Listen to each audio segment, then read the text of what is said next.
Les saints ne sont pas des modèles parfaits, mais des personnes traversées par Dieu qui respirent comme tous l'air pollué par le mal qui existe dans le monde, mais ils marchent sur les traces des béatitudes.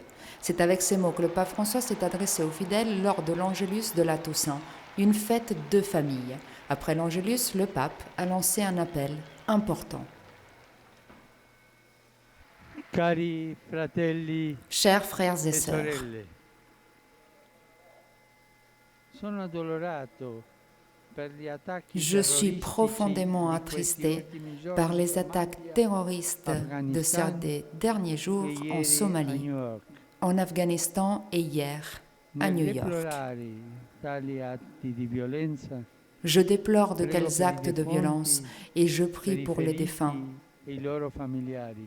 pour les blessés et pour leurs familles. Chiediamo al Signore che converta i cuori dei terroristi Demandons au e Seigneur liberi qu'il il mondo change les cœurs des dall'odio terroristes e et qu'il dalla libère le follia monde de la omicida haine che et de la abusa folie del nome homicide qui di abuse Dio le nom de per Dieu pour semer la disseminare mort. morte. Dit Rose, posée sur quelques-unes des 8000 tombes au cimetière militaire américain de Nettuno, et une brève prière de recueillement, puis le pape a célébré la messe du 2 novembre pour rappeler les nombreux jeunes tués lors de la Deuxième Guerre mondiale. Des milliers d'espoirs rompus, a dit le pape lors de l'homélie. Stop à la guerre, stop à ces massacres inutiles, dans un monde qui continue d'être en conflit. En guerre, on perd tout, on se détruit soi-même. Oggi preghiamo per tutti i defunti, Aujourd'hui, nous prions pour tous les défunts, speciale per questi giovani. mais en particulier pour tous ces jeunes. In un momento dove tanti muoiono nelle battaglie, Nombreux d'entre eux meurent dans des batailles questa guerra de chaque jour dues à cette guerre faite par morceaux. preghiamo anche per i morti d'oggi, i morti di guerra, Prions aussi pour les défunts d'aujourd'hui, les morts en guerre innocenti. et même les enfants innocents. Questo è il frutto della guerra, la morte. C'est le fruit de la guerre, la mort. E che il Signore ci dia la grazia Et que le Seigneur nous donne la grâce de pleurer.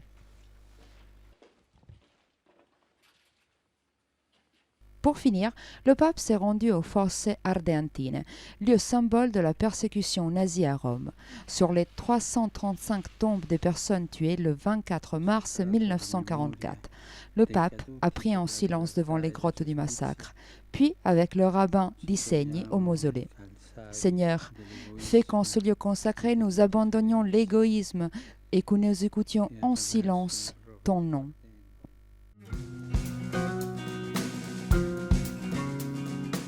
L'espérance en Dieu ne déçoit pas, car le Seigneur est fidèle, et la promesse de la vie éternelle, enracinée dans l'union du Christ ressuscité, nous aide à avoir une attitude de confiance face à la mort. Tels sont les mots du pape François lors de l'homélie de la messe en suffrage des cardinaux et des évêques défunts cette année. Jésus nous a montré que la mort n'est pas le dernier mot, et en nous nourrissant de son corps et de son sang, nous nous unissons à l'espérance de la victoire définitive du bien sur le mal.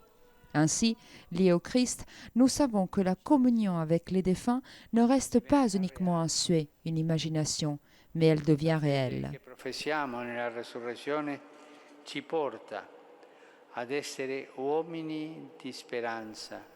La foi que nous avons dans la résurrection nous mène à être des hommes d'espérance et pas de désespoir, des hommes de la vie et non de la mort, car la promesse de la vie éternelle nous console, elle est ancrée dans l'union au Christ ressuscité.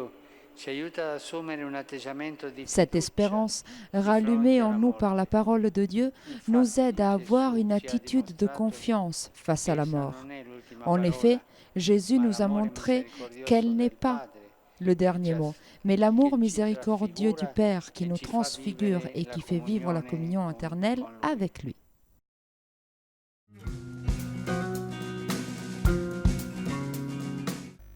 Accueillir, protéger, promouvoir et intégrer. Dans le scénario des migrations d'aujourd'hui, pour le pape François, ces points-ci sont les pierres du chemin de l'Église. Devant les membres de la Fédération internationale des universités catholiques, il a parlé de la contribution que devraient donner les universités catholiques.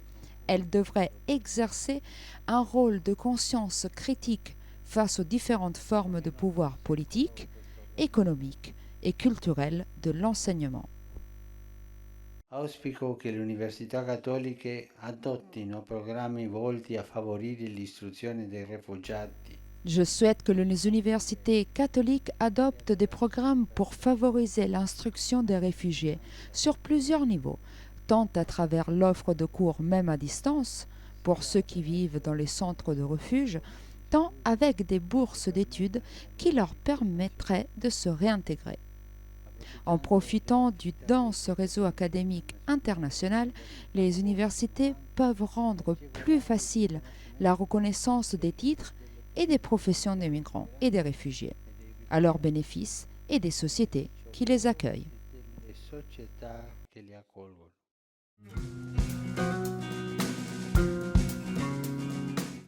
Ce dimanche 5 novembre, le pape s'est inspiré de la page de l'Évangile dans laquelle Jésus adresse de sévères critiques aux pharisiens et il laisse des consignes importantes aux chrétiens de tous les temps pour redire le pire défaut de ceux qui exigent des autres des choses, mais qu'ils ne les mettent pas en pratique.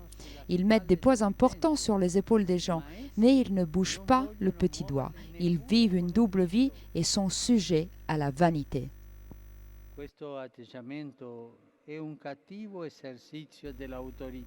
Cette attitude est un mauvais exemple de l'autorité, qui devrait avoir sa force première dans le bon exemple.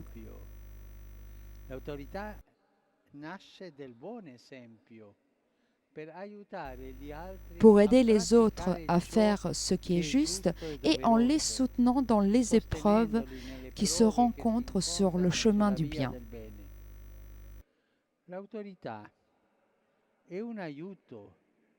L'autorité est une aide, mais si elle est mal exercée, elle devient oppressive et elle ne laisse pas grandir les personnes. Elle crée un climat de méfiance et d'hostilité et elle porte aussi à la corruption.